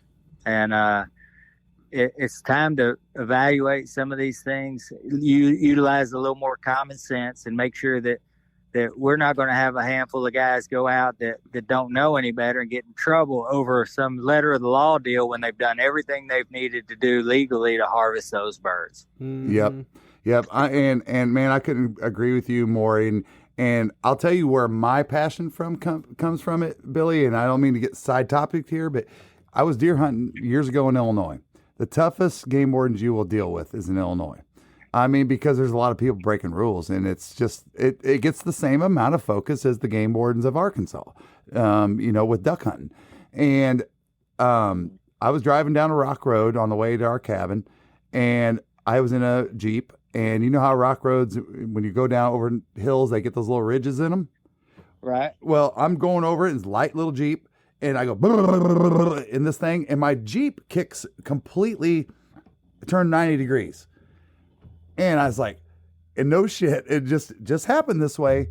My buddy Dave goes, look at those deer. And I was like, man, dude. So, no lie, 5 seconds or so. I go, dude, we can't do this. They've got planes that are always looking for people. Spotlighting is with your headlights too in Illinois.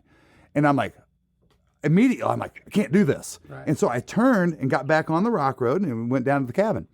About that time, here come a neighbor, come running, no shit, like a movie, come running up with overalls on, a shotgun.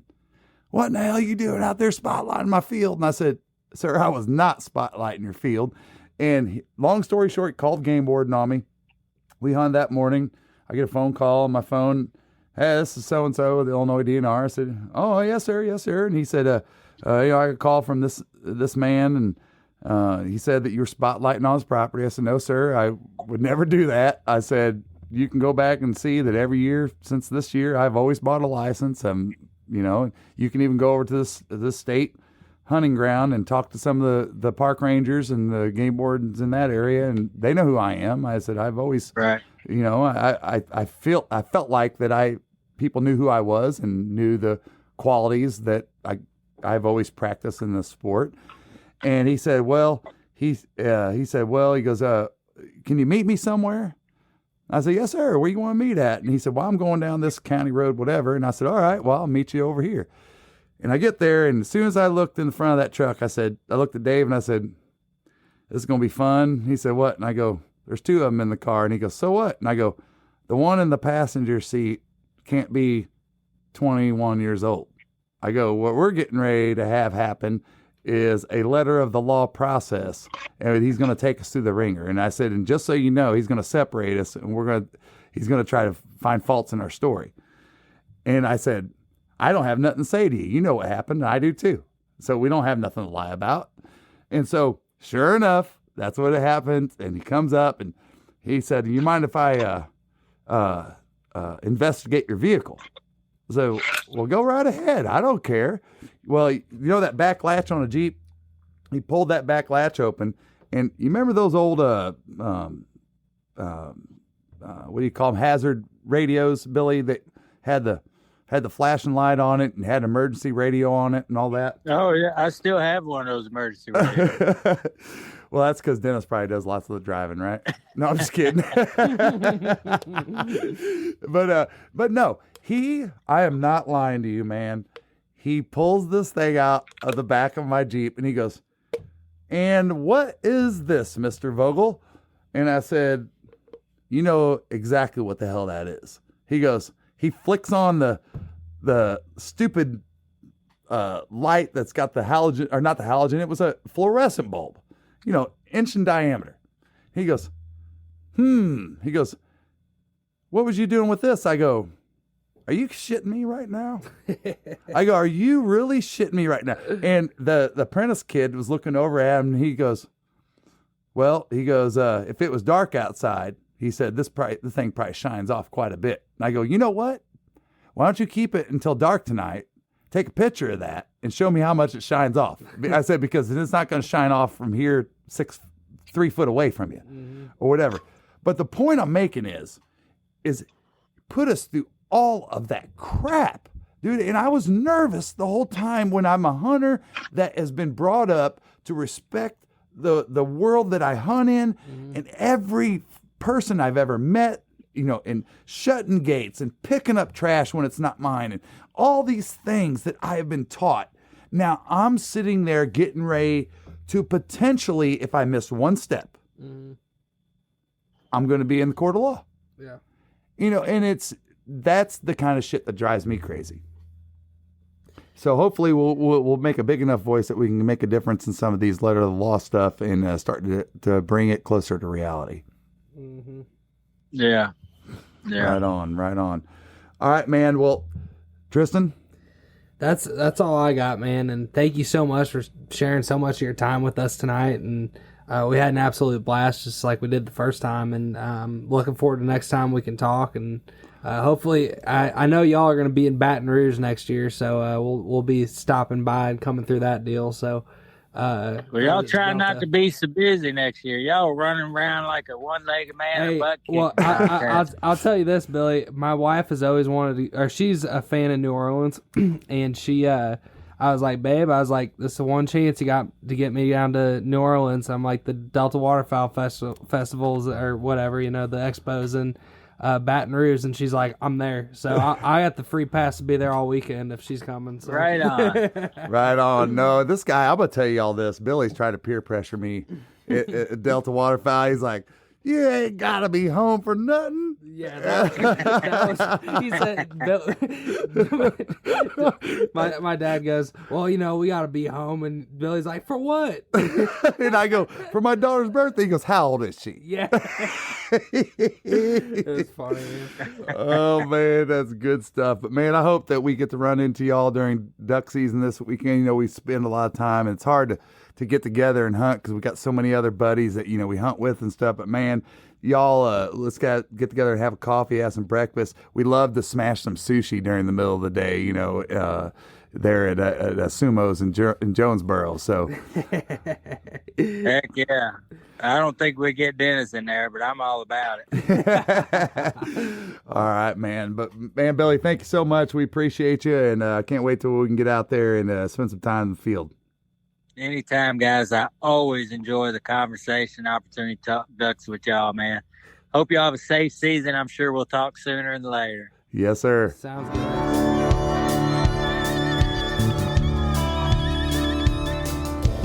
I've been southbound, I've been hellbound, riding on the midnight train. Going too fast now, think I'll slow down, standing in the pouring rain.